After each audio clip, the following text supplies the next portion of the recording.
Caminhar pode ser a melhor forma de se conhecer.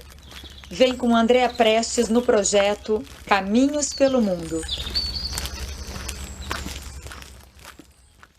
Olá, caminhantes, peregrinas e peregrinos! Hoje estamos com uma presença muito ilustre de um certo correspondente internacional, Orlando Sisto, peregrino com P maiúsculo, hospitaleiro com H maiúsculo. Querido, seja muito bem-vindo. Finalmente vamos conversar aqui. Obrigado pelo convite. A gente já tinha se prometido esse podcast faz tanto tempo, tantas vezes, né? Não, mas é um prazer estar com você e conversar contigo. Um A gente abraço para todo mundo que está ouvindo e muita saudade. Gente, puxa a cadeira, puxa a poltrona aí, que a conversa vai ser boa e eu acho que vai ser longa, que a gente gosta, né, Orlando? Antes da live começar, a gente sempre falava, né? Vamos tentar manter em 40, 50 minutos, e aí dava 2 horas, né? Passava rápido, né? Sim. Não, e eu estava pensando também que é incrível como a gente trocou nesse período, né? A gente se aproximou nesse período da pandemia e das lives, você sempre trazendo notícias, né, em loco, maravilhoso para todos nós. Mas eu estava pensando, nossa, saber um pouquinho mais da tua história pessoal enquanto peregrino. Talvez eu saiba mais como hospitaleiro do que como peregrino. Então, Uhum. eu quero começar te perguntando como é que surgiu o desejo, a vontade, o chamado do Caminho de Santiago na tua vida. Eu acho que foi assim parecido com a maioria das pessoas, né? Vamos voltar no tempo bastante. Quando eu tinha uns 13 anos, 14 anos, eu tinha um professor, eu estudava no Colégio São Luís, em São Paulo. Na sétima série, eu tive um professor de português que eu adorava, que sabe que eu virei aquele professor chato que fica corrigindo todo mundo em gramática, e a culpa é dele, porque ele era tão bom professor, e ensinava tão bem, e era tão, sabe, boa aula, e ele dava aula de literatura também, que eu virei meio um chato com gramática e tal. Já perdi bastante disso, já não sou tão chato assim. Mas a parte da literatura, ele deu um livro para a gente ler na escola que se chamava Expedição aos Martírios. Esse livro foi o primeiro livro, assim, meio que de mistério-aventura, mas envolvendo isso, de busca de lugares, sabe? Um livro que me encantou, e infelizmente eu perdi esse livro nessas mudanças todas da minha vida, de ir para um lado e para o outro, eu perdi. Já tentei até encontrar de novo, não encontro. Mas esse livro despertou em mim essa vontade de conhecer lugares, de encontrar lugares que têm história assim forte por trás e tal. E aí, obviamente, que logo depois veio o Diário de um Mago, né? Eu adorei o livro, eu também assim encaixava bastante com esse negócio, e eu fiquei com esse negócio na cabeça durante um tempo, mas depois, obviamente, lembra naquela época, 87, 85, 82, essa década de 80, você não tinha internet, não tinha nada, quer dizer, você queria ler alguma coisa, queria se informar sobre alguma coisa, toca para a biblioteca, né? E eu ia para a biblioteca lá em BH, onde eu estava morando na época, e buscava livros e tal, mas assim, você não tinha muita fonte de informação de verdade, né? Tinha alguma coisa, mas não para aquilo que eu estava buscando. E aí, o que aconteceu? Se a vida rolou, 2006 eu fui transferido aqui para os Estados Unidos para trabalhar no escritório regional da IATA, né, onde eu trabalhava, na Associação Internacional de Transportes Aéreos. Já trabalhava desde 93 no Brasil, na IATA, e aí em 2006 fui transferido para cá. E em 2009, minha família veio e a gente foi morar numa cidade chamada Weston, aqui na Flórida, que a igreja ali era muito ativa. E já me enfiaram em retiros e um monte de coisa para eu fazer e tal, os amigos novos que eu fiz, né, ali na paróquia. E depois de um certo tempo, olha, nós estamos falando de 2009, em 2013 eu fui fazer um retiro com o meu filho, com o Lucas. E era um retiro o fim de semana todo, assim, retiro para homens, e podia levar filhos, né? Então eu levei o Lucas e a gente fez esse retiro. E naquele dia que eu estava fazendo lá em 2013, andando pela casa de retiro, eu fui eles têm uma bibliotecazinha que você pode comprar livro, pegar coisas, e tinha o DVD do The Way, né, do Martin Sheen. E como eu trabalhava na área de informática e, infelizmente, minhas férias, retiros, qualquer coisa, eu tinha que ter meu laptop comigo, porque eu tinha uma posição, digamos assim, importante no sentido de que se desse algum problema, eu tinha que me conectar nos servidores e resolver, era a minha área. Então, eu tinha meu laptop lá, no quarto, lá no retiro, com o meu DVD, acabaram as atividades do dia, botei o DVD ali e assisti o filme, né? Isso foi num sábado. No domingo eu cheguei em casa, o retiro terminou no domingo meio-dia, voltamos para casa. Quando eu cheguei em casa, isso era dia 3 de outubro de 2014, ou por aí. Não, 2013. Em outubro de 2013. Cheguei em casa e falei com a minha esposa, né? Assim, eu vou fazer o Caminho de Santiago. Eu falei, o que que é o Caminho de Santiago? Não, não é nada muito assim, é uma rota medieval de peregrinação no norte da Espanha. Vou fazer a rota francesa, que sai da França, você atravessa os Pirineus e tal, e não sei o que. Mas qual é a distância? Vai 800 quilômetros. Ela falou, você é maluco, você vai morrer. Ela tinha quase razão, porque, sabe, nessa época eu tava, acho que eu pesava 120 quilos. E aí eu peguei e falei, não, eu vou. E aí começou a discussão, vai, não vai, vai, não vai. Aí o Lucas falou, vou contigo. Tô dentro. Aí eu falei, tá bom, então temos um ano para a gente se preparar. E aí eu comecei a caçar informação. Você me conhece, né? Vou atrás, vou começar a caçar informação e tal, e fui vendo muita coisa, muita coisa, muita coisa, e conheci a pessoa que para nós, para muitos de nós, foi também referência, que era o Diego Dávila, né? Ele tinha um canal no YouTube, que ele fala no Facebook também, e ele tinha o curso dele e tal, e eu comecei a assistir. E aí um dia, não sei por que razão, eu consegui o telefone dele. Vai achando, vai procurando, não sei o que, consegui falar. Acho que eu mandei, eu não sei se eu mandei, acho que eu mandei e-mail para ele me respondeu, peguei, e eu descobri que ele morava perto de mim. Ele morava no sul da Flórida também. E aí a gente começou a conversar fora do ambiente da internet, não sei o que e tal. Me preparei usando os dados dele, não sei o que, e em outubro dia 29 de setembro de 2014, eu saí de San Jean. E 2014 é um ano que tem alguma aura especial, né? Ou seja, 2013, 2014, 2014, esse período, porque, por exemplo, eu descobri, depois falando com ele, depois que eu fiz meu caminho, que eu entrei em contato com o Diego Dávila e a gente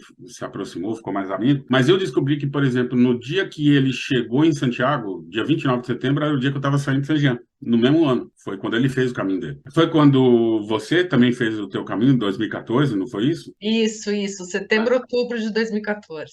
Pois é, setembro, outubro de 2014 foi quando eu fiz. Nós estávamos caminhando junto lá e a gente não sabia. Eu comecei dia 23 de setembro em San Eu Jean. comecei 29, você estava uma semana na minha frente, né? Aí, e a Mara e o Zé Luiz, lá da Casa São Nicolás, também fizeram 2014, só que eles fizeram no início do ano, se eu não me engano.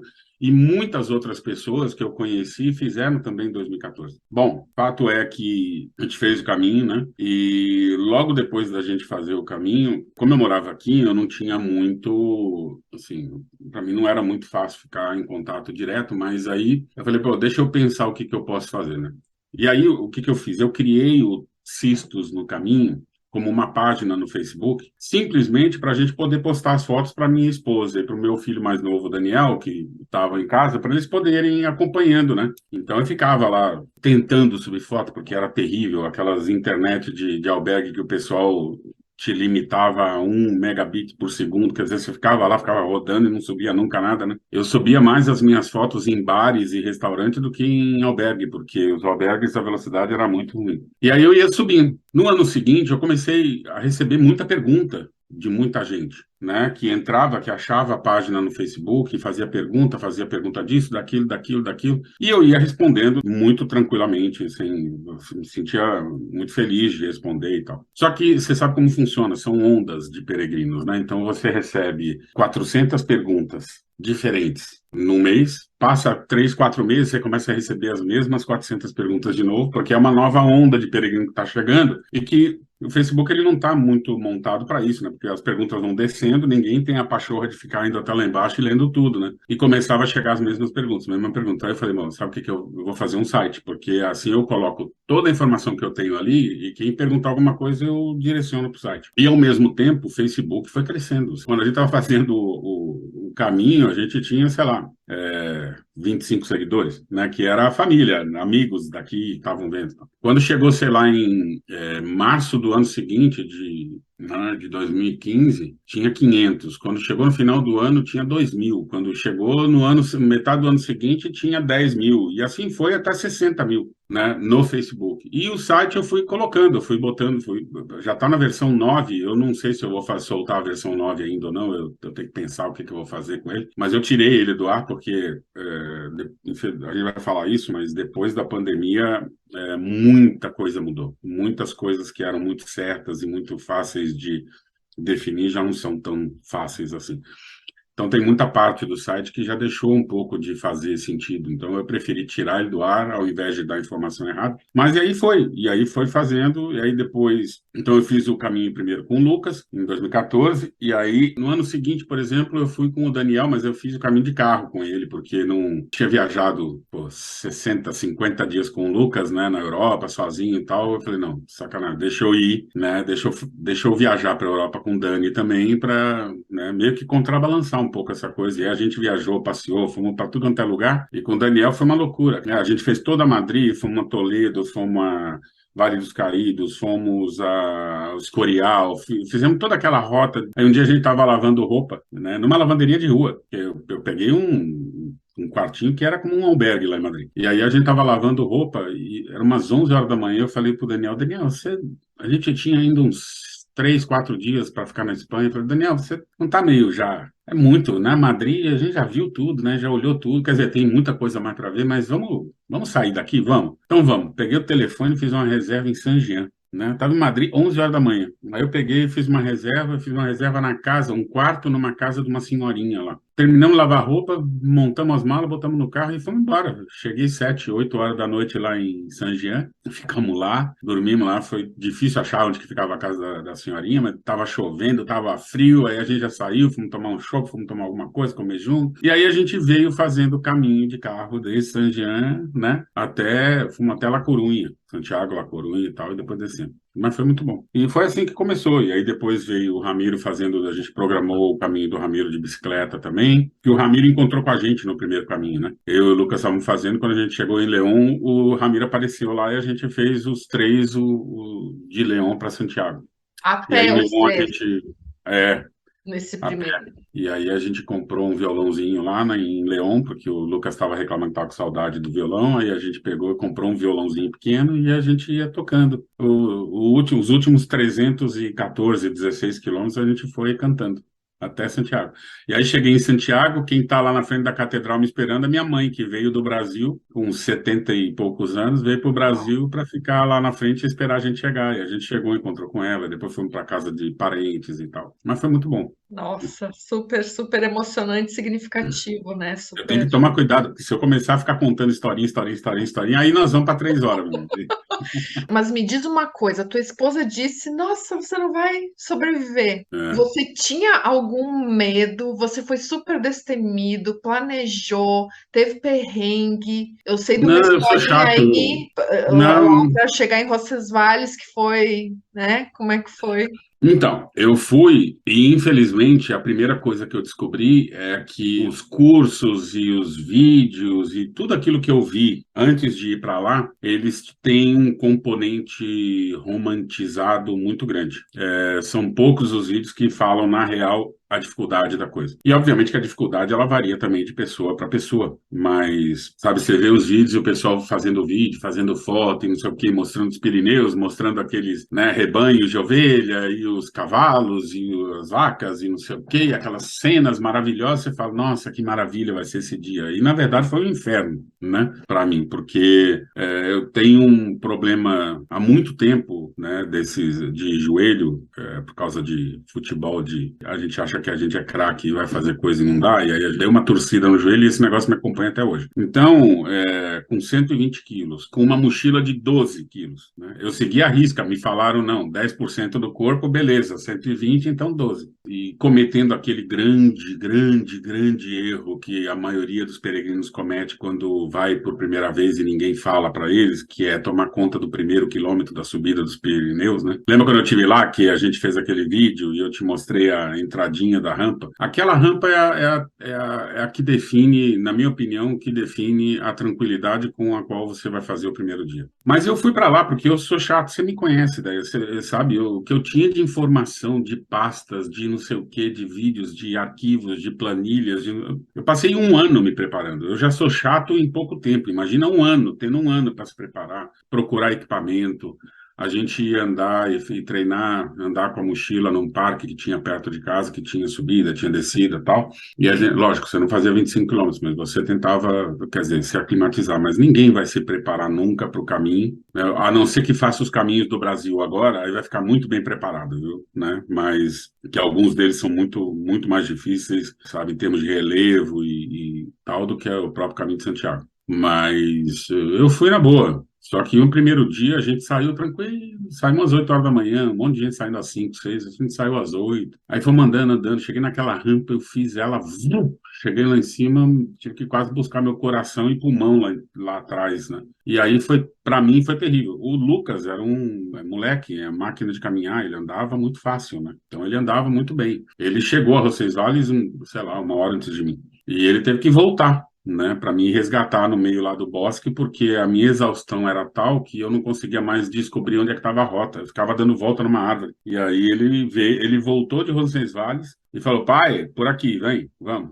Eu cheguei lá 8h30, 8 e pouco da noite, já tinha passado a missa. Depois, se vocês quiserem procurar lá no YouTube do Cíceros no Caminho, vocês vão achar lá que tem um vídeo meu sentado num beliche falando: não façam isso. Comecem em Roncesvalles, não precisa. Precisa, eu acho que é bonito, eu acho que é legal, mas só tem que ter calma, né? A ansiedade é que mata a gente no começo do caminho. Ou aquela opção, né, de dormir em Orisson ali, quebrar esse primeiro dia em dois. Eu, da próxima É, vez que fizer, vou fazer isso. né? E tem o outro, né? Tem um quilômetro, 900 metros acima, além de Orisson, agora tem um outro albergue lá, bonitinho também, que abriu ano passado, se eu não me engano. Eu já não sei nem qual é o nome, a porta, eu acho que é a Puerta, ou Puerta, alguma. Tá, se você subindo, passou de Orisson, 900 metros para a esquerda, tem um outro albergue agora lá. Então, também é uma opção. Só que ele é muito pequenininho, deve caber, sei lá, 8 pessoas, 10 pessoas. Mas é também uma opção. Porque assim você vai tranquilo, aproveita os Pirineus, a vista. Deve ser muito bom você, tipo, chegar 2 da tarde no Orisson, toma seu banho, almoça, não sei o quê, agora eu vou lá naquele deck e fico lá olhando para as montanhas, escrevendo, pensando, né? Deve ser muito bom, né? Eu não fiz isso. Eu pastei no primeiro dia. E depois, Orlando, como é que foi? Foi melhorando, obviamente. E eu lembro também alguma história de que vocês foram juntos, mas tiveram momentos, claro, né? Cada um caminhando separadamente. É isso mesmo? Teve duas coisas, né? Assim, que foi basicamente, digamos, na mesma etapa, ou na etapa anterior. Meu filho estava indo para a faculdade, eu estava terminando o colégio, né? O colegial, o científico, ou seja lá como é que chama hoje em dia, o 18º grau, tem muito grau hoje no Brasil, não sei como. Mas o que seria o nosso terceiro ano colegial, né? Ele estava terminando aqui, o high school, e ele ia decidir a vida que ele ia ter para frente. Então era uma oportunidade boa para a gente andar, né, junto, para a gente ficar 40 dias juntos e compartilhar e tudo mais, antes que ele alçasse voo e fosse fazer que a gente nem sabia o que era ainda. E quando a gente saiu no segundo dia, não, no terceiro dia que a gente saiu a gente não ficou em Zubiri, a gente foi para frente e ficamos em. Olha, os nomes da cidade já estão começando a sumir da minha cabeça, hein? Não importa. A gente saiu e o objetivo nosso era sempre esse: ó, a gente vai ficar junto nos mesmos albergues, tal. Se você quiser andar mais rápido, andar mais lento, não sei o que, a gente se encontra lá.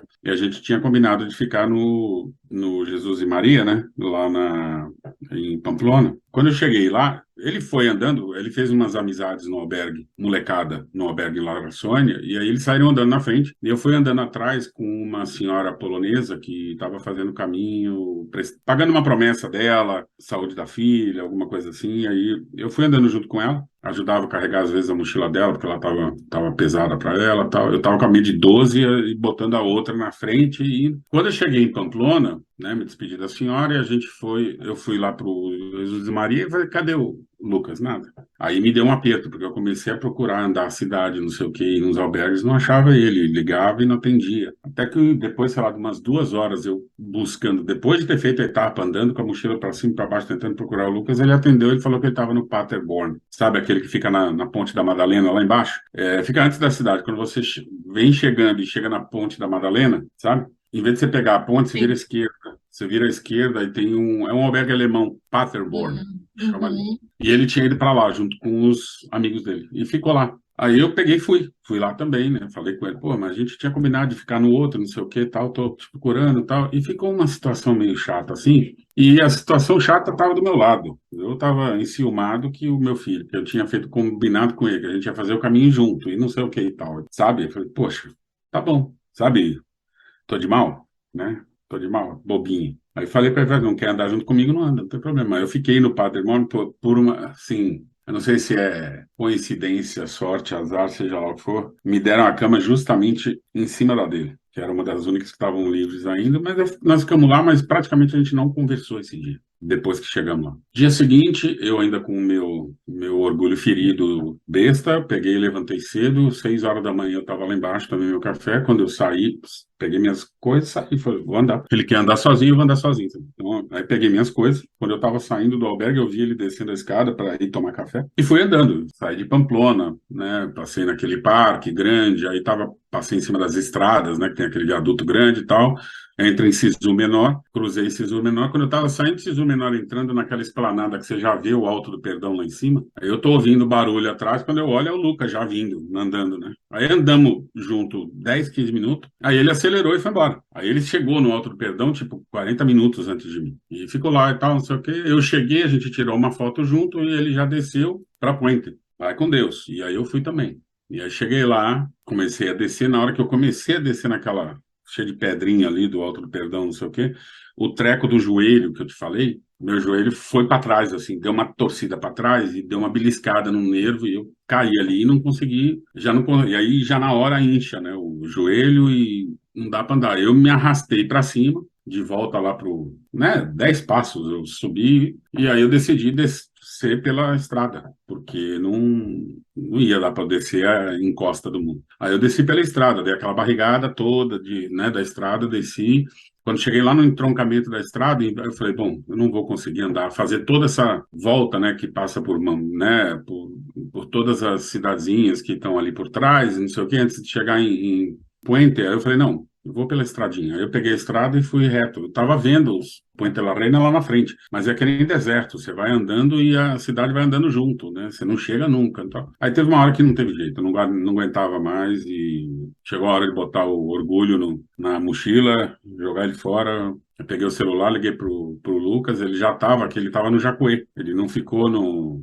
A gente nem sabia direito da Natália ainda naquela época. Ele foi para o Jacuê, junto com os amigos que estavam junto lá, e aí eu peguei e falei com ele, então, seguinte, eu me machuquei na descida ali, eu tô aqui na estrada tal, e eu preciso que você me ajude. Sai aí fora, pede pro pessoal chamar um táxi e vem me buscar aqui na estrada, porque eu já não tô dando conta, porque eu tava andando com uma perna só e arrastando a outra, sabe? Com 12 quilos. Né? E fui indo e tal, e de repente chegam, sabe, pra você ter uma ideia, eu andava olhando pro chão, porque eu não queria mais olhar para a cidade, que sempre estava indo mais longe. E aí eu ouço aquele barulho daqueles motor diesel, sabe, achando que estava parando um caminhão na minha frente, eu olho para frente e tinha a Guardia Civil, né? Um carro da Guardia Civil. Eu falei, pronto, agora melhorou. Terminar bem o dia, eu vou ser preso aqui por andar feito um indigente no meio do asfalto da estrada. E aí abre a porta de trás e sai o Lucas, rindo, assim, falei assim, serve esse, né? Aí, pô, aí desarmou tudo e aí os policiais pegaram a minha mochila, me botaram lá no banco de trás, me deixaram no Jacuê ali, perguntaram se eu precisava estava tudo bem, era só descanso, vai pro gelo e não sei o que e tal, e sabe, de vez sabe, as coisas acontecem por um motivo, então daí para frente eu tirei do coração todo esse negativismo que eu tinha e foi aí que eu aprendi que o caminho é o caminho, não importa quantas pessoas estão andando com você, o caminho sempre vai ser uma experiência individual e tem que ser. sabe? Eu acho que você mantém contato para garantir que está tudo bem, mas não tem problema, quer andar sozinho, quer ir num outro ritmo, não sei o quê, a gente se encontra no final, não tem problema. Mas, sabe? Eu acho que o importante é a gente saber que tem alguém perto para cuidar da gente, para ajudar a gente, ou para a gente poder ajudar se precisar. Mas a experiência do caminho ela tem que ser individual, porque senão você é forçado a fazer coisas que você não quer e aí você perde muito da essência do aprendizado do caminho. E foi muito o que você fez, né, Orlando? Ficar de anjo da guarda Hum, cibernético, vamos dizer. Claro, e muito, muito presencialmente na medida do possível. Mas eu né? lembro que você, nossa, monitorava vários peregrinos, antes do albergue ainda, né? Tinha esse. Não, desde 2015, 2015, porque era um aplicativo que eu usava para aqui com a família, né? A gente usa até hoje, para a gente saber onde a gente está, né? Saber se tem alguma coisa, acontecer qualquer coisa. A gente não fica monitorando, não fica no telefone sabendo para saber onde é que meus filhos estão. Mas se, sei lá, ele me liga e fala, ó, meu carro quebrou na estrada, não sei o que, preciso ir, é ótimo, porque você sabe exatamente onde ele está, você vai atrás. Então, eu uso para as coisas mais, por exemplo, a minha esposa está trabalhando, aí ela sai do trabalho às 3 da tarde, ou eu sei que ela vai almoçar mais tarde, eu estou em casa, então às vezes eu deixo tudo pronto e eu vejo, na hora que eu vejo que o aplicativo me avisa que ela saiu do trabalho, demora 15 minutos para aqui, é a hora que eu ponho a carne para fritar e não sei o quê, para quando ela chegar, tá quente, sabe? Então a gente usa para as várias coisas. E aí eu falei, pô, dava para usar isso com o peregrino, por que não? Né? Cria um grupo, coloca o peregrino, coloca um parente. Então, eles sabem onde estão e os peregrinos conseguem saber onde eles estão também, então podem se ajudar e tal. E aí eu fui fazendo isso durante um tempo, até praticamente quando eu abri o albergue, que foi quando eu decidi parar, porque aí já tinha, digamos assim, o foco já tinha que ser diferente, né? Mas me dava um prazer muito grande. E eu achei muito, sabe, e me deu a oportunidade de ajudar muita gente, né? Tem a história do Kleber, que ficou incontactável na França, e que no final a gente se falou, conseguiu achar. Teve a própria Patrícia Hilgemann, né, do Só por Hoje, a história dela, que ela estava parada lá em Ermida de Etiomo, logo na saída de Astorga, e pensando em desistir, e por sorte, eu não acredito em sorte, God Incidences, chama, né? Eu sabia que a Jove estava lá no Las Águedas, um pouquinho mais para frente, 3, 4 quilômetros para frente, aí consegui falar com a Jove para mandar alguém ir buscar a Paty, aí ela ficou lá e tal, e se recuperou, foi para frente, cumpriu o seu caminho, deu tudo certo. Assim, era um jeito de eu fazer o caminho com outras pessoas, né? Eu estava caminhando junto com eles, porque eu ia vendo onde é que eles estavam. Às vezes eu pegava e via que alguém estava chegando num lugar, e eu pegava e mandava uma mensagem pelo próprio aplicativo, e falava assim, olha, quando você chegar no cruzamento tal, em vez de você ir por ali pela direita onde manda, vai pela esquerda, porque você vai ver que você chega muito mais rápido e não sei o quê, sabe? Então eu ficava às vezes mandando dicas assim pelo celular. Como é que é o nome mesmo do aplicativo para quem não conhece? Então, o aplicativo chama Life de vida, né? Life 360. Eu acho que nas lojas de aplicativo dos celulares no Brasil, ele tem um outro nome, mas se você procurar Life 360, vai aparecer alguma coisa de grupo de família, círculo familiar, é esse mesmo. É um aplicativo com um logo rosa. E é muito fácil, você se cadastra, ele automaticamente, quando você se cadastra, ele cria um círculo, que ele chama, né? Que é o grupo. E aí você simplesmente vai convidando pessoas para o círculo. Não pode passar muito de 10, 12 pessoas, senão ele começa a perder performance, né? Mas é muito legal. E aí você consegue, né? A versão grátis, você consegue inclusive marcar tipo 2 lugares. Você consegue já deixar marcado a sua casa. Você consegue marcar vários lugares, mas você consegue ter notificação automática das pessoas chegando ou saindo desse lugar em dois lugares só.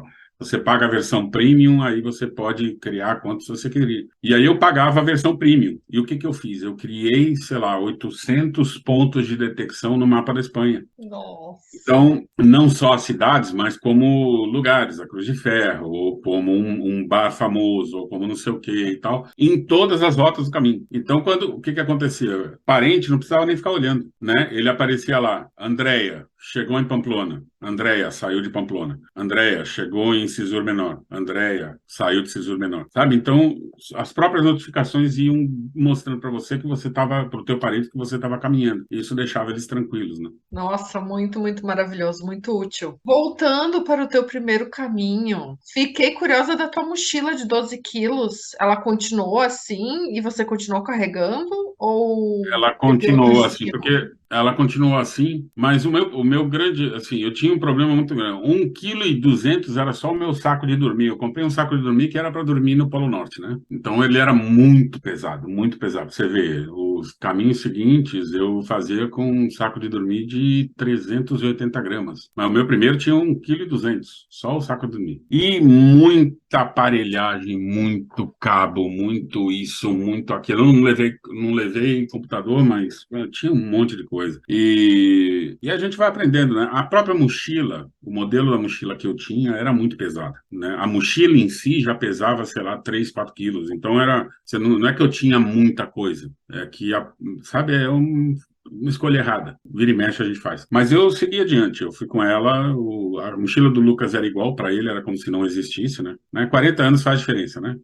30 anos faz diferença entre uma pessoa e outra. E aí fomos indo, né? Mas teve coisas que a gente foi aos poucos deixando pelo caminho porque a gente não precisava, mas não reduziu tanto assim não, porque a gente também vai comprando coisinha, né, daí? A gente vai comprando um souvenirzinho ali, uma coisinha aqui, quer levar e tal. O que eu falo pro pessoal, a gente vê hoje você tem uma certa febre de mandar a mochila por transporte, né? E eu não vejo nenhum problema disso. Eu acho muito legal, eu acho que as pessoas têm que ter consciência do seu limite e é alguma coisa que vai, sei lá, causar ou criar uma situação que vai fazer você ter que acabar com o seu caminho e voltar para casa, não sabe? Não tem que ter orgulho, não tem que ter medo, não tem que se ligar para a opinião alheia, não, sabe? Vai, pô, não, hoje eu tô muito cansado, a minha perna tá muito destruída, se eu andar com a minha mochila hoje, não vai ser bom. Hoje é um dia para eu andar leve, eu quero, não sei o que, pega, manda a mochila, não tem problema não. O que eu acho ruim é quem já vai para o caminho se programando para mandar a mochila todo o tempo. Isso eu acho que é um pecado, porque a pessoa está se negando a ter uma relação com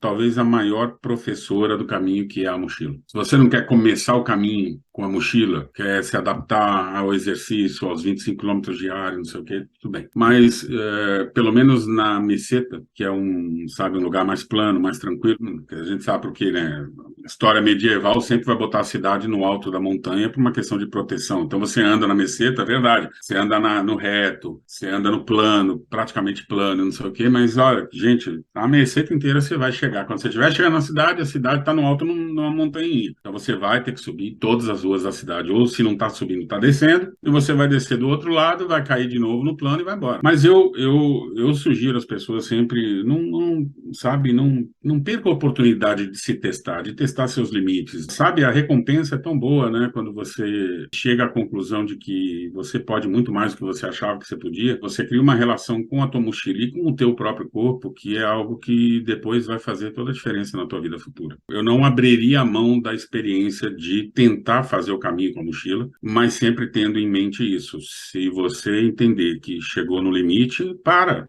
Não tem problema, sabe? Tira a mochila, manda para frente e vai adiante, não tem problema. Mas não perca a oportunidade de tentar. E de tentar também fazer a mochila o mais desapegada, enxuta possível, né? Que isso, Claro, eu sempre que eu vou fazer um caminho, eu sempre revejo tudo. É né? incrível, é um desafio.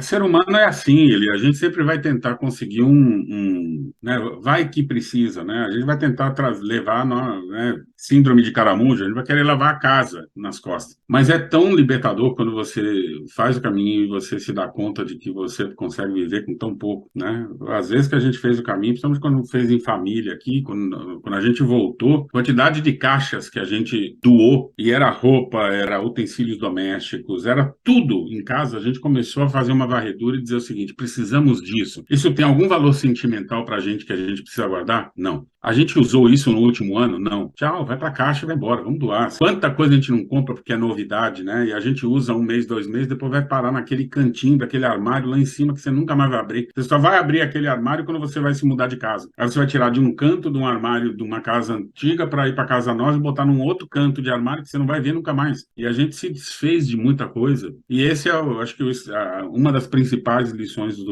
da mochila é essa: tenta encontrar um ponto em que você se sinta confortável, né? Um meio termo legal em que você se sinta confortável, seguro e tudo mais, mas para com esse negócio de acumular, não tem sentido, sabe? Acumular por acumular e para dizer que tem.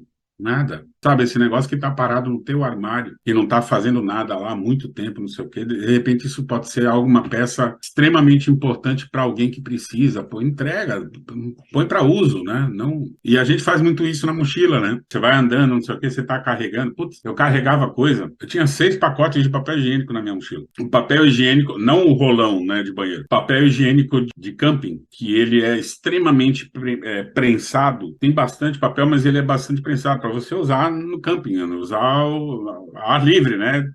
Deu um problema, você tem. Eu tinha 4, 5 pacotes desses, cada pacote tinha 3. Eu fui distribuindo. Ó, eu tinha rede de cabeça, de filó, que pegava no pescoço, assim, para poder dormir e pernilongo não te pegar. Eu era maluco, eu conseguia viver, acho que 3 anos na selva com o que eu tinha na minha vida. E aí eu fui entregando. Então, por exemplo, teve uma peregrina que a gente estava naquele do Edu, sabe, como é que é o nome daquela cidade? Nunca lembro. Ah, é aquele albergue que tem uma área com uma piscina no centro, que tem. Não é Belorado? Não, não é Belorado, é uma cidade dessa com os nomes malucos. Aí cheguei lá e tinha uma peregrina que estava lá conversando com a gente e falou: Não, eu não te consegui lugar aqui, mas eu estou no central, mas lá é mosca. Pelo albergue inteiro tem mosca e não sei o quê. Aí eu corri lá, peguei a redinha e falei assim: ó, põe isso aqui no rosto, se enfia dentro do saco de dormir e você vai conseguir dormir. Aí no dia seguinte a minha veio de manhã agradecer, falei: Nossa, eu consegui dormir porque com a rede. Eu falei: Não, fica contigo, não me dá mais de volta, não. O que sai da minha mochila eu não quero de volta. Pode ir embora, pode levar e aproveitar. E é assim, a gente aprende muita coisa. E Orlando, você sentiu a questão também daquelas etapas que a gente, enfim, ouve falar e sente. Aquela primeira etapa física, depois a mais mental, depois a mais espiritual, porque vocês fizeram um caminho, foi em 40 dias, é isso, né? Então Não, teve 33. 33, 33. porque teve o tempo então de experimentar toda essa evolução, né? Não, para mim é clara.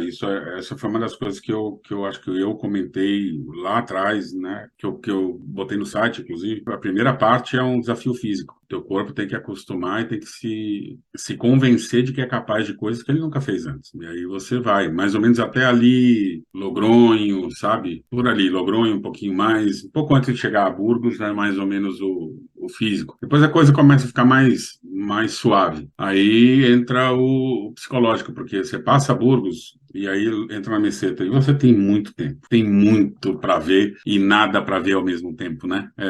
Às vezes você não tem outra opção além de olhar para dentro. E aí você começa o teu desafio psicológico, pessoal, que é o momento que você vai rever a vida, que você vai pensar nas pessoas que você queria que tivesse contigo lá, vai ser o momento vai começar a analisar as coisas que você fez na sua vida. Coisa que acontecia muito comigo eu começava a fazer uma lista das pessoas para quem eu tinha que pedir perdão na minha vida, sabe? O próprio jeito da gente se relacionar com os peregrinos e aquele negócio de um ajudando o outro. Você começa a perceber que você fica muito mais feliz quando você ajuda o outro a ficar feliz também, sabe?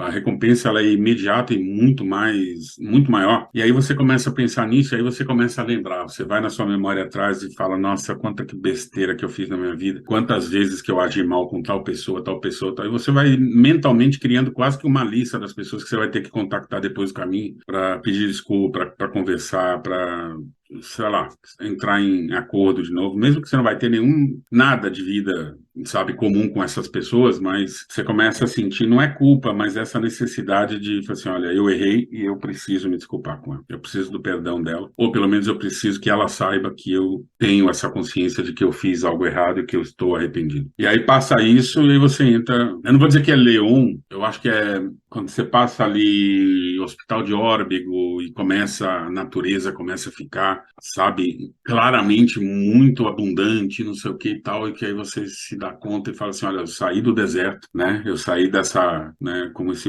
povo que atravessa o deserto, esse momento de introspecção, de contato com Deus, no meu caso, né? E aí você pega e de repente entra nessa, sabe, nessa natureza espetacular e tal, e aí você começa a andar, e aí assim, no meu caso, para mim, é o desafio, né, espiritual, não é religioso, é espiritual mesmo, e é onde você tem a oportunidade de já começar a agradecer por tudo que você teve a oportunidade de viver agora, recentemente atrás, e esperando. Aí que começa aquela coisa, né? Quero chegar, mas não quero chegar, quero chegar, mas não quero chegar, quero chegar, mas não quero que termine, né? Dá para ir empurrando Santiago para a costa, né? E você anda um pouco mais. Mas é muito bom. Para mim, é claro, eu não tenho críticas, sabe, às pessoas que pegam e fazem de Sarria para Santiago. Cada um faz o que quer, sabe? Ninguém está ali para ser polícia de ninguém. E viva a experiência que você puder viver, do jeito que você puder viver. E a gente tem que entender, André, que assim, opinião é uma coisa, e a gente tem que tomar cuidado sempre, porque as pessoas pegam dois assuntos e juntam para poder tratar e encontrar um fator de briga, às vezes. E não é isso. Então, por exemplo, todo mundo tem o direito de fazer o caminho de Santiago como quiser? Lógico que tem. É um lugar público. Se você legalmente pode viajar para a Espanha e fazer o caminho de Santiago, faça. Se você quer fazer o seu caminho de sandália havaiana, sabe, sunga ou biquíni, e não sei o que, e você acha que você vai fazer 800 quilômetros, não sei o que, você é capaz que você faça. Quer fazer desse jeito? Faz. Desde que você não rompa nenhuma lei, né? Você não quebre nenhuma lei da Espanha e que você esteja legalmente apto a fazer, faça. Isso quer dizer que você vai ter um melhor retorno do caminho do que outros? Não. Isso vai dizer que você vai ter um pior retorno do caminho do que outros? Também não. Sabe? Isso é muito individual. Mas, com certeza, se você faz os últimos 5 dias do caminho, a tua percepção do que é o caminho de Santiago é completamente diferente de quem faz 33. Quem faz 33 está certo, quem faz 5 está errado? Não. Mas não dá para você dizer. É a mesma coisa dizer assim: eu não acho que quem faz o caminho de bicicleta, pessoal, isso, que faz o caminho de bicicleta, aproveita igual do que quem faz a pé. Não tem jeito, você tem que garantir que você não está matando alguém ou não está matando a si mesmo, e que está seguindo e que não vai cair num buraco. A tua atenção está na tua roda da frente. Você não está vendo o que está passando em volta de você. Você não está vendo as coisas que acontecem, a história que está do seu lado, a não ser que você fique parando a cada 5 minutos. Tá errado? Ah, não. Então, quem vai fazer o caminho de bicicleta não é peregrino. Não, é peregrino. A única diferença é que quanto você tira do caminho para você, quanto você absorve do caminho. Ah, então eu vou fazer de carro.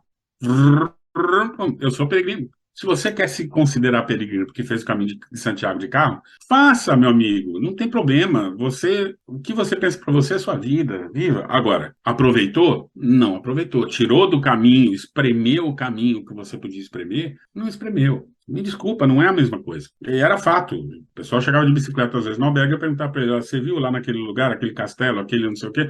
Não, não vi. Eu falei assim, lógico que não viu. Se você olhasse para a direita ali, você caía no precipício. Não tinha jeito de você olhar para ali, né?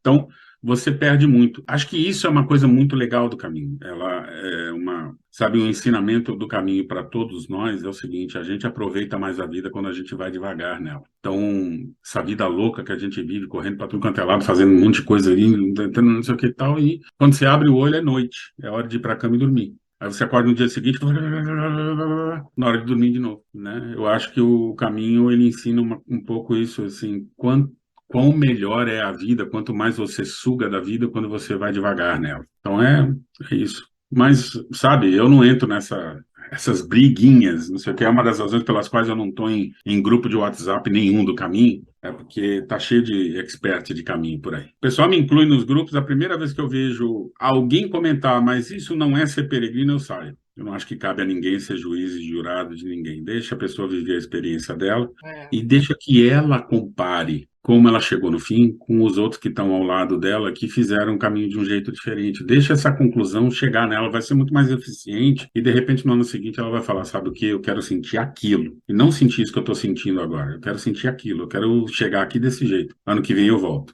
E eu vou fazer 30 dias para ver a diferença. É aquilo, né, de permitir-se pausa e se desconectar. É a mesma sensação. Os primeiros dias do meu caminho é aquela coisa meio, tô entendendo como funciona, né? Então demora para a gente entrar nesse ritmo de peregrinação mais lento, mais introspectivo. Eu acho que vale a pena se você conseguir negociar para você.